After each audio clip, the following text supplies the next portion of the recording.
On Notice is a podcast from NOTUS, hosted by Reese Gorman and presented by BP.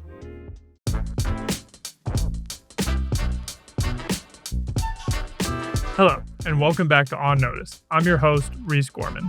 Today's guest is Congresswoman Becca Balint. She is the at-large member of Congress from Vermont. If you don't follow politics super closely, you might not have heard of her. She isn't very high profile, yet she is on the more liberal side, and many observers think she could be the successor to Bernie Sanders, both in title and in political philosophy. She is the first woman and the first openly gay person to serve the state of Vermont in Congress. Now, to our conversation with my colleague, Oriana Gonzalez. I want to introduce Oriana Gonzalez, who knows the Congresswoman really well, who helped book her on this show, and who is going to give you some advice on what to talk about and just give us some background knowledge into who Becca Balint is. Oriana, thank you so much for joining us. Thank you. I love being here. Can you just tell me a little bit about Becca Balint? What should I know? What's her reputation on the Hill? I've known Balint for maybe 2 years now, I believe. That's when I started covering the Hill. She's a little bit of everything. She is this very progressive woman from Vermont. I think it's very important to mention that we're only in her second term in Congress, yet she has already become a very loud and prominent progressive voice in the House who is often not afraid to say what she thinks and occurs in the process. She's very engaged when it comes to LGBTQ rights, abortion rights. That's how we sort of got to know each other. She's also very prominent Jewish member of Congress, and that also informs how she approaches legislation, approaches messaging. You hear her around votes. She's very loud. She's very outgoing. What is her personality like? Honestly, I remember that when I started covering the Hill, I was very nervous. I was very shy. I didn't know who to approach. And Balint was probably one of the easiest members for me to talk to because there are, I don't want to say there's no boundaries, but she's just very frank, very upfront, super social, very outgoing. You'll notice, however long you have her for in this interview, you'll notice that she's very, very easy to talk to, really listens to your questions and wants to get to the point of the answer. Just very engaged with pretty much everybody that she talks to. I don't want to just say journalists. I've seen her town halls, and she definitely is paying attention and listening a lot to the person that she's talking to. I mean, you cover abortion, you cover LGBTQ issues, so that's is kind of your niche there. What are some of the issues you talk to her about and that matter to her? I would say progressive issues overall. Like she is again on her second term in office. She's I think part of the executive part, I guess, or branch of the Congressional Progressive Caucus.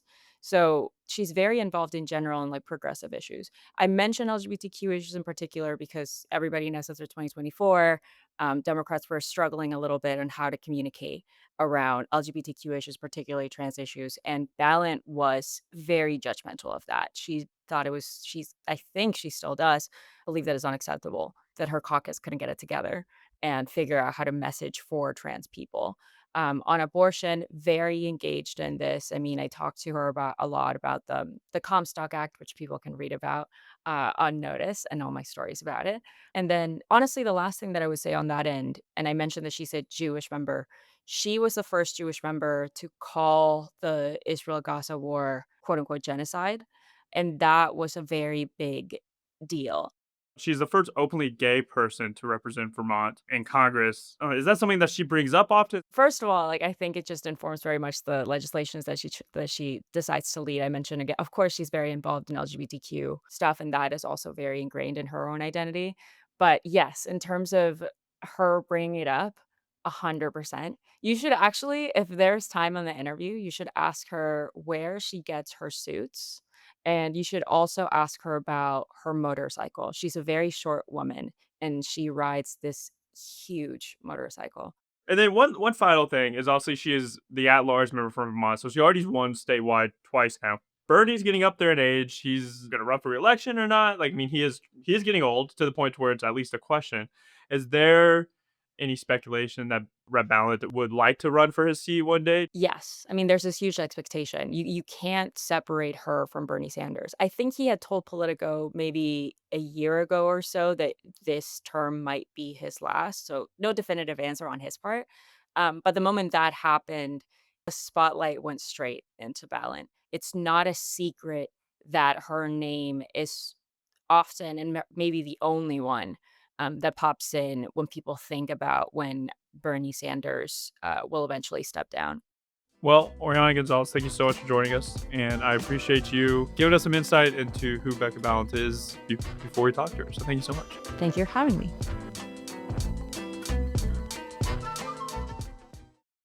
Behind every BP fill-up, thousands of people across America go to work every day. People producing energy offshore, people turning it into products at our refineries, people doing R&D to make products that are better for your engine, people trading and shipping fuels to their destinations, and the people who help you at one of BP's growing family of retail stations.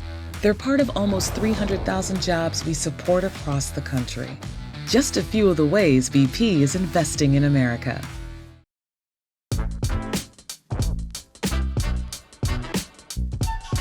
Congresswoman, thank you so much for joining us today. I really appreciate it. You're in your second term of Congress. You're the at-large member of Vermont. You served in the state legislature before that. Did you grow up in Vermont? What got you into politics originally?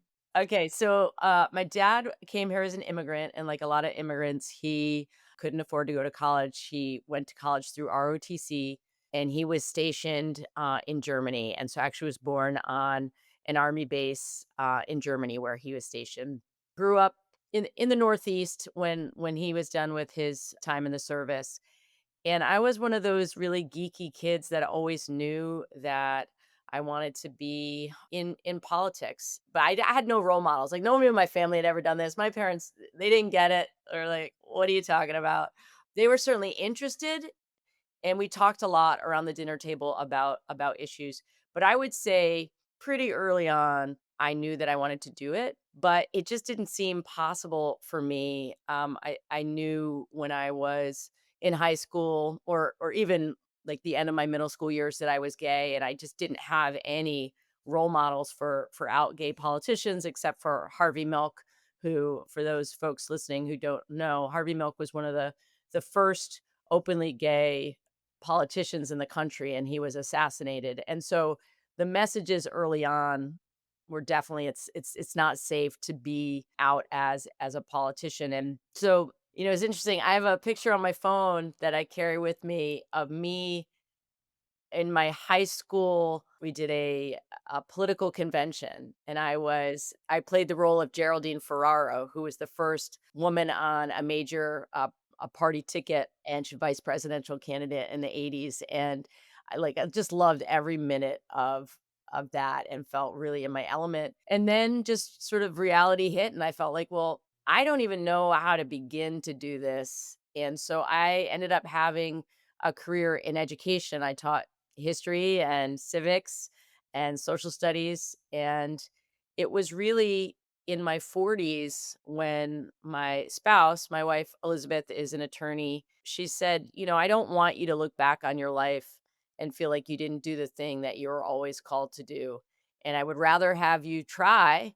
And, even if you don't succeed, I want you to put yourself out there. And I had written op-ed for 10 years in my local paper here in Vermont. So a lot of people knew me. Had a weekly column where I talked about politics and culture and history. And to the surprise of certainly me and my wife, I won a very hotly contested primary for state senate. And then I was off and running. Yeah.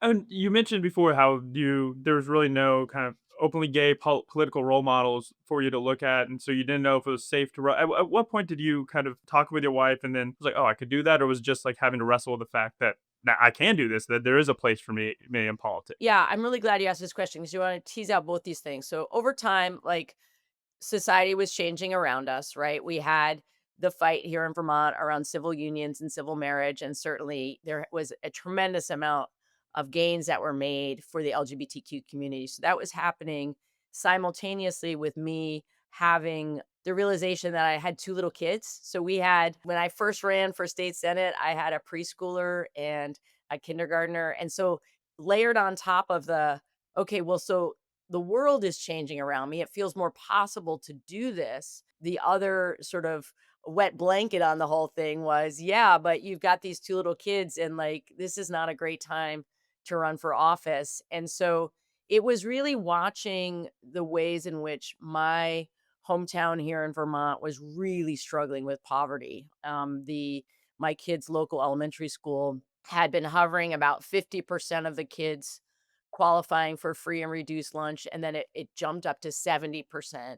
And it really got me thinking about policy solutions around that issue specifically. And it was this sense of, the world has changed a lot and I am still called to this work, and there are no guarantees, but you might as well throw your hat in the ring. So it was a confluence of things, and I never really had a role model that I looked up to in terms of somebody who was openly gay in politics that I could identify with.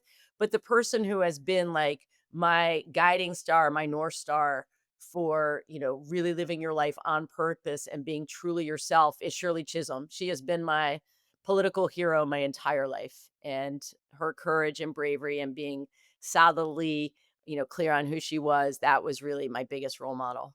Can you explain for the listeners who Shirley Chisholm is? And Yeah. Shirley Chisholm, unbought and unbossed. And actually, for folks who are following, Zoran's run in New York, like he borrowed some of that kind of language around Shirley Chisholm's run. She was Congresswoman, Black Congresswoman from New York.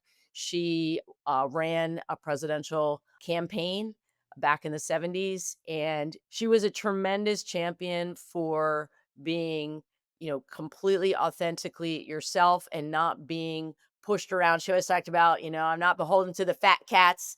And she just had a way about her. She spoke with such poise and such determination. And whenever I feel down, I still to this day, when I feel down and I need a pick me up, I go back and I watch those those videos, those reels of her back in the day speaking truth to power. And so anyone who's not familiar with her, definitely go back and watch some YouTube vids. It's amazing. She was amazing.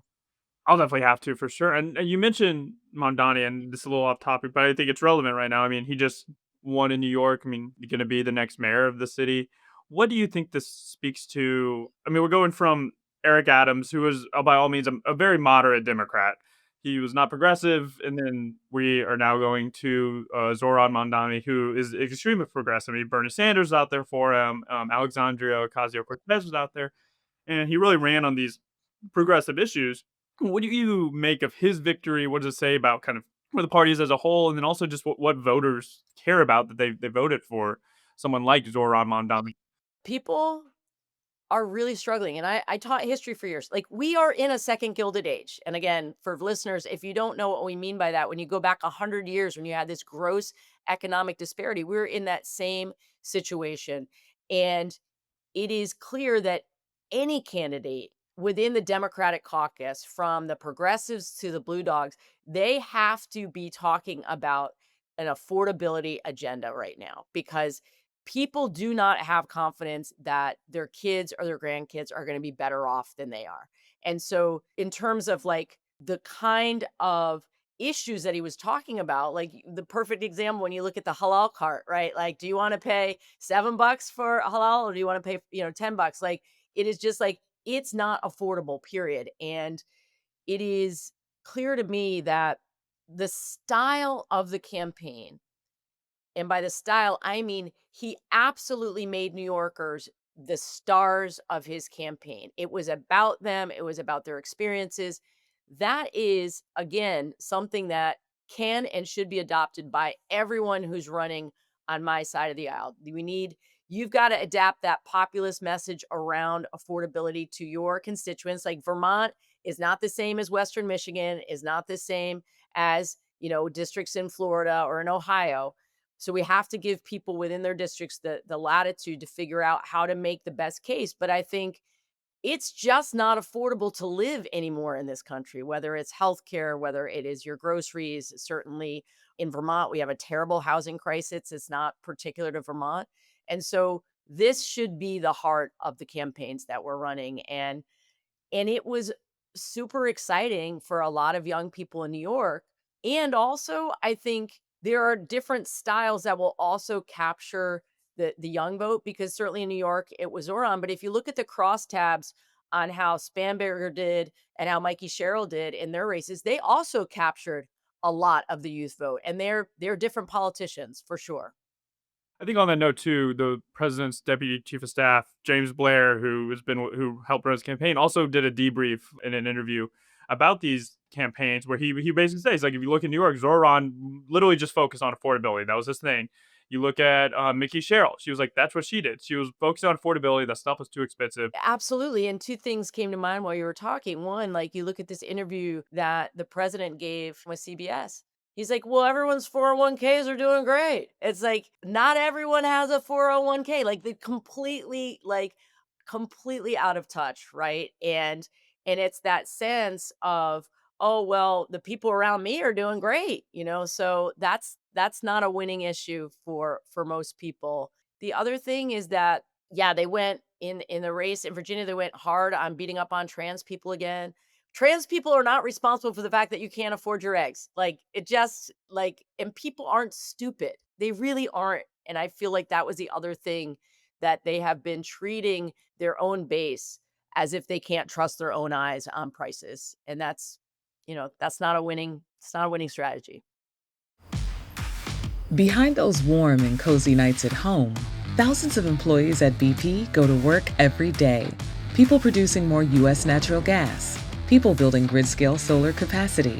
People turning landfill waste gas into pipeline-quality renewable natural gas. And people delivering all of that power where it's needed. They're part of almost 300,000 jobs we support across the country. Just a few of the ways BP is investing in America. I want to go back to you too. Yeah. So you ran, you were in the state legislature, you rose all the way to Senate Pro Tem, which is the leader of the state Senate. When did you think, I'm going to run for Congress? So Vermont is an at-large seat, so you're going to have to run statewide. It's not like in most states where there's districts, like you represent the entire state. The day that I got sworn in as President Pro Tem, and I was the very first woman ever in the history of Vermont to lead the Senate. It was a big deal. It was like one of the happiest days of my life. Was like, oh my gosh, like this is incredible. That same day was the day that January 6th happened. And so I went from this high of just like, I am so excited to live my life completely on purpose and do this work.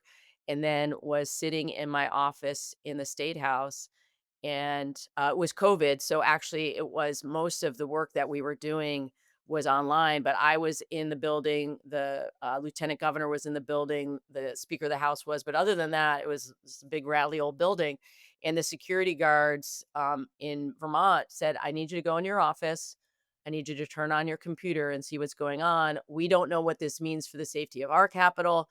And I just sat there absolutely dumbfounded about what I was seeing. And it shook me. It shook me to my core. And I realized in that moment that I didn't know when it was going to happen, because we had Patrick Leahy at that time was still our long serving, we call him St. Patrick here in Vermont. He was in the Senate for, nearly 50 years. Bernie Sanders, obviously a champion, Peter Welch. Like there was no sense for me, like, I'm not going to run against any of those people. But at some point I said to myself, that's where the fight is. The fight right now for the democracy is in DC. And, I'll just be very candid with you. My grandfather was killed in the Holocaust.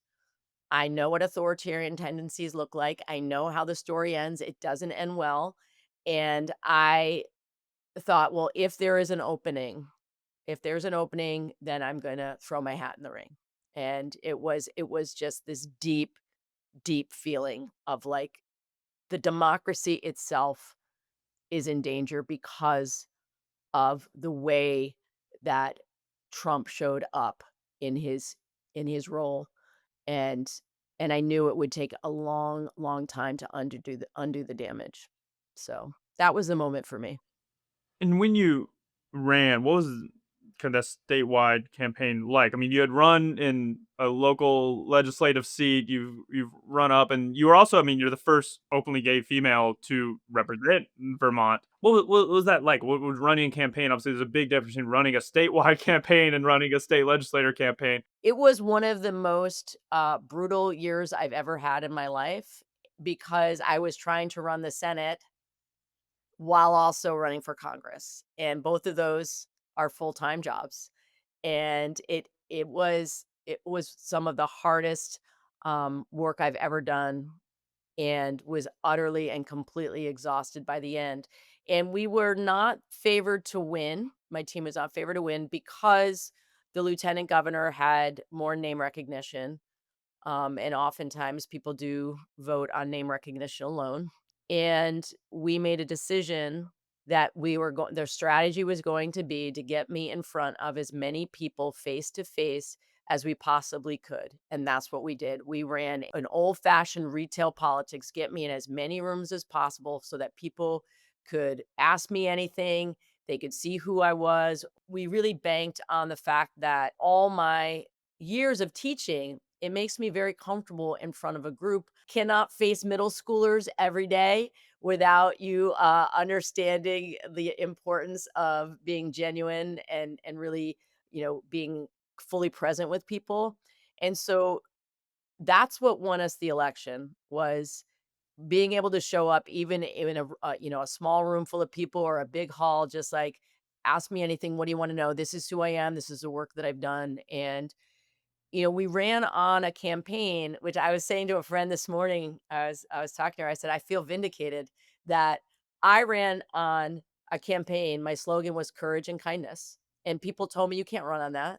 You got to run on fighting and like throwing elbows. And I was like, look, yeah, people want us to throw elbows, but they don't want us to lead with our elbows. Like, you throw them when you need to, you throw punches when you need to, but otherwise you should have an open heart. You should be approachable to people. And so watching the kind of language now that I see being used by some other politicians, I feel like, yeah, like, people told me I couldn't run on that. I ran on that.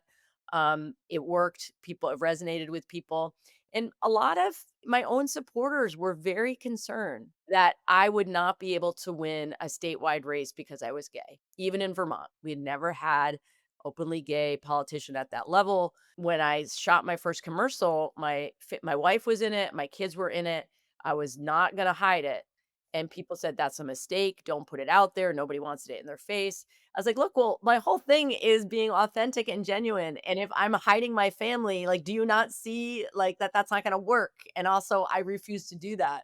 I look back on that year and I think, I don't know how I got through it, and also was able to pass some legislation that I really cared about while running for Congress. And it's the honor of my life to have this job.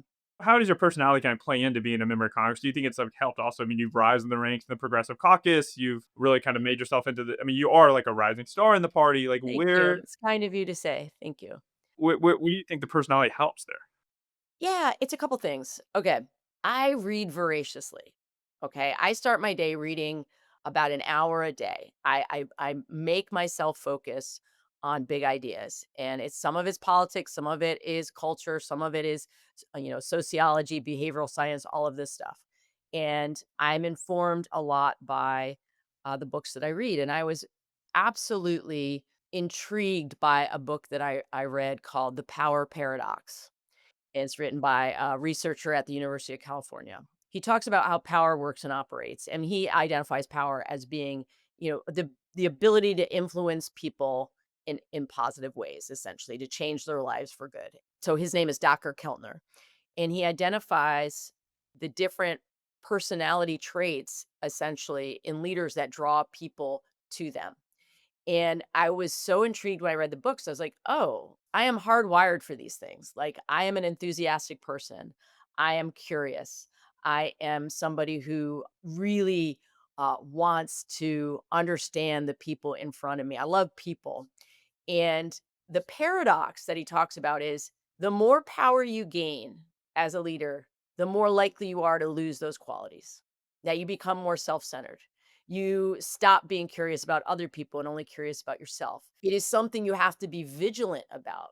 And I have always said, I want my voters, I want the press, I want everyone to see me as, when you're talking to Becca, you're talking to Becca. There is no politician Becca, and then there's at home Becca, there's Vermont Becca, there's DC Becca. No, there's just Becca. And I am going to answer questions to the best of my ability, as open-hearted and open-minded as I can be. I am going to constantly check myself every morning. Am I being as brave as I can be? Am I being as courageous as I can be? Am I showing up in ways that are continuing to really highlight the people around me, whether it's the person in the elevator or the security guards that I greet in the morning? It is the thing that fills my cup up every day. I don't know how to be any other way in the way that I do leadership. And I said to my team, if you ever see me even a little bit treating people around me with disrespect, you need to call me on it. That is not who I am going to be. And if that starts happening, then it's time to leave. I want to go to a more lighter subject here. I've heard that you ride a motorcycle. I do. I want to hear about this motorcycle. I've never seen you on it. I've heard that you are very passionate about the motorcycle. Yes, yes. I don't ride in DC because, well, for lots of You don't reasons, want to but pull a Derek Van Orden and get on the motorcycle in front of the yeah, Capitol. I know. He would love that. He would love that. He has said that to me numerous times. I love to ride the back roads in Vermont. There's nothing like it. And it's interesting. I had, when I was a kid, I rode some dirt bikes, but really never seriously as an adult considered getting a motorcycle. Just like, I have other hobbies too. And it was actually much later in life when I decided, like, you know what? I'm gonna do this. I'm gonna do this even though my parents, your parents are always your parents. My parents didn't want me to get one. My wife was like, "What the hell are you doing?" And I was like, "No, I'm doing it." And I love that feeling of having to hyper focus on a motorcycle. Like you are taking in all kinds of information in real time, and you have to be so laser focused on so many conditions all at once. It's absolutely exhilarating, and it gets me in with people I probably wouldn't automatically run into otherwise. That when you ride a motorcycle, most riders are male still, right? Certainly they run the political spectrum, but they tend to be, folks who perhaps are not the most progressive minded, though there are exceptions, myself included. And so it is an opportunity for me to meet with people across difference, but in a way that we're focusing on something else. We're focusing on the love of riding a motorcycle in the same way that I could connect with someone who is a Republican in the building around their dog. I love dogs too. And, I love that when I'm riding my bike sometimes, and I'm tiny. I mean, that's the other thing. I am 5 feet tall, 98 pounds. And so, my kids will sometimes say to me, "Mom, you think you look so cool." They're teenagers now. "You think you look so cool. You kind of look like the mouse on the motorcycle." And I'm like, "All right, thank you so much. Appreciate that." Um, but I love riding by the ball fields, by the high school, and to see these guys, these young guys do a double take, and they'll sometimes say things like, "I think that was a girl," which I just love. I love that. Brings me joy.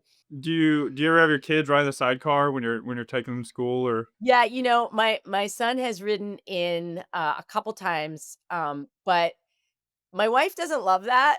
So, it's a negotiation. yeah, It's a every negotiation. relationship has compromises. It's yeah. Exactly. And so you thing you should know too, it's funny that she is always talking to me about the danger of riding the motorcycle. She is a lawyer, but her true passion is aerial circus arts. So like we have a giant circus rig in our backyard and she's up in the silks and she's up in the ropes and like so I'm always like, why are you giving me grief about my dangerous hobby? You have one too. Yeah. Yeah. That's funny. Another question I've been told to ask is where do you buy your clothes? It's something I was Yes. Oh my God. People love this one. Yeah. Okay. All right. True confessions. I wear a lot of J. Crew boys suits. okay. Like off the rack, like Yep. Yep. A lot of people, I mean, I get asked a lot about my suits because they're nice. They're Italian wool, but they're boys sizes, so they're not that expensive. And, I'm one of these gals who I always thought that I would eventually get hips and that I would eventually get a chest. I didn't, maybe that's TMI, but, but I I had a friend suggested to me was when I was in the state legislature, I was having a hard time finding suits that I really liked. And she said, I know this is weird, but like you're kind of the same size as my son. So try out a J. Crew boy suit. And I was like, oh my God, my world has opened up. So And you weren't so offended at that at first when she was like, "You should no, no, boy." I wasn't because I was like, I think there's something to that. And what's the hardest thing is a lot of women in my caucus and Congress will say, I love that suit. Where did you get it? And I'm like, J. Crew. And they're like, great. I was like, boys. And they're like, what? Another company I wear is a company called Karen Finch, which makes suits for folks that want to dress in a more androgynous style. They also make really good suits, but you know, I decided it's interesting because when I was in the state legislature, I actually wore a lot of dresses. I think I got some nice legs. I like a good heel, but people just like let's peel the curtain back. The House of Representatives building is like a meat locker. Like it's freezing in there. And so, I can't wear dresses in there cuz I get so cold. So, I've sort of leaned heavily into my suit wearing, but I can still rock a good dress every once in a Yeah. while. No, you're right. That house floor is one of the it's freezing cold at all It's times. freezing cold. It's freezing cold. My mom was asking me, she's like, I saw this clip the other day is when she was reminding me of when Hakeem Jeffries was doing his record-breaking speech on the floor, and she said, "Why was everyone huddled under shawls?" I was like, "Because it was freezing." She's like, "It looked like it was freezing." It was So, also like 3 a.m. in the morning too, so yes, it there's was. that. We were people might have There been was sleeping. that. That's We were not at our best. no, not in Yeah, the slightest. I also want to yeah. ask, speaking of Congress, we partner with one of your hometown papers, the Vermont Digger, Yep, who so we reached out to them as well. So there's questions for you. yep. One of the questions was, I mean, you've already won statewide twice. Yeah, you'll presumably win an upcoming election. I mean, Vermont is very a safe blue seat. Bernie Sanders is getting up there. We don't know how long, much longer he's going to be. He's up in 2030. He has said that this might be his last term, but he's still trying to figure out. Do you view that you want to run for the Senate in 2030? I wanna be really clear, both senators, Peter Welch too, has been great to me. I'm not gonna be the, like, coy, like, "Oh, I've never thought about it." Like, when people are like, I'm not even on my radar screen." Of course I think about it. If it happens, it happens. Like, for me, like, Vermonters love people who are doing a great job and are competent, and we love our incumbents, and, like, I have no complaint with the job that they are doing. And so, if there comes a time when a Senate seat opens up, I will seriously think about it. But I have learned even in my 3 years in Congress, like, we just never know what's around the corner, and I think about the number of people who have not to be, macabre, but and the number of people who have died in office or who have family members who have died when they are in office. I look at the struggles, like, if something, God forbid, would ever happen to my wife or my kids, like, that would impact my decision about what I'm doing, but certainly would look at that opportunity. I had a really wonderful conversation with Elizabeth Warren a couple years ago, and she's like, the thing about the Senate is, she's like, you can impact the lives of millions and millions of Americans, with one piece of legislation. And she said it's just a different level of power than you have in the House to affect positive change on your constituents. So it's also really fun for me to see some of my former colleagues in the House now in the Senate and to see that Senate chamber changing as well, and would love to be part of that if the timing is right and that if it fits for what Vermonters need. It's also just like you don't have to campaign every year, every Yes, 2 there years, is which is that. like it's a Yeah. 6-year term. And do you enjoy the campaigning aspect of it though? I mean, I know a lot of people. I mean, it is exhausting because you're going. It is exhausting. I certainly love the people part. I love. Like, I really am. I am somebody who loves talking with people, hearing from people. It is I am an extrovert. Some people say I'm a super extrovert. Like, that gives me energy. I don't like the fundraising. Who does? Like, it's the worst possible part of your job is asking people for money. It's there's like I don't know very many people who enjoy that part. And that's just part of the deal. Like, you have to be able to get your message out, and that takes dollars to do that. But the retail politics of it, I love that.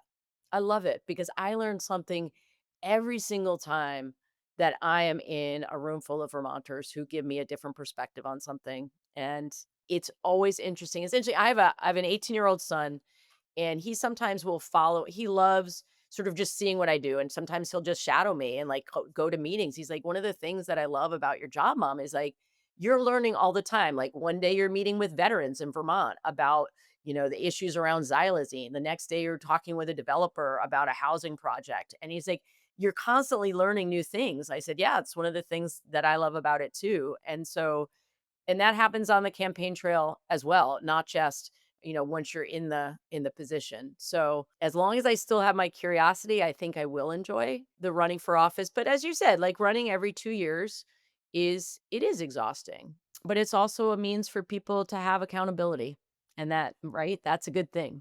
You mentioned your son, your kids. What do they do? Are they like very much like, oh, my mom's a congresswoman? Like, what did they think make of? I mean, you represent the state of Vermont. What do they make of you being up at Yeah. VP and in Congress? And Yeah, so they approach it in two very different ways, and my son is always like, he will be the one that'll be like, "Don't you know who my mom is?" Like, he just like it just is part of his personality. He's so damn proud of me. He's so proud of me.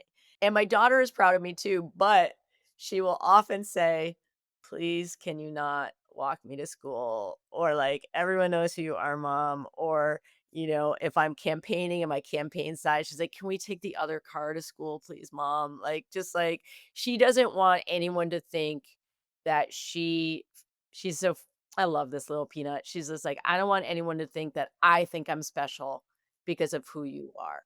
And it was hard for them last election season. My face was plastered all over their high school out in front of every social studies class that was setting elections. And they're like, it's just weird. I walk down the hall and, there's my mom. But they are so proud of me, and they love that they have a front row seat to history. That they do love. well, Congresswoman, thank you so much for joining us and being with us and speaking. I really appreciate it, and always would love getting to know you and then talking with you. No, I appreciate the time. It's really important for me that people understand that we're all just people, and we are gifted and flawed, just like everybody else. And so anytime I have an opportunity to just talk, person to person about who I am, I find it really, really helpful. Definitely. Well, thank you so much. I enjoyed You're learning more welcome. about you too. Okay, have a good one. Yeah, you too.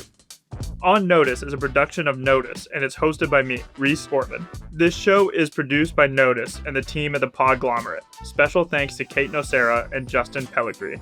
We'd love to hear your thoughts. You could send us a note at podcast@notus.com. And if you like this episode, leave us a good review on Apple Podcasts. See you next week.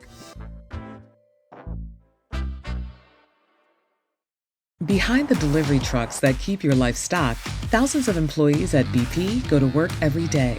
People bringing a new offshore production platform online. People making our refineries capable of more, like making renewable diesel from agricultural waste. People trading and shipping fuels to our customers. And people helping truckers fill up and get maintenance at our convenient locations. They're part of almost 300,000 jobs we support across the country. Just a few of the ways BP is investing in America.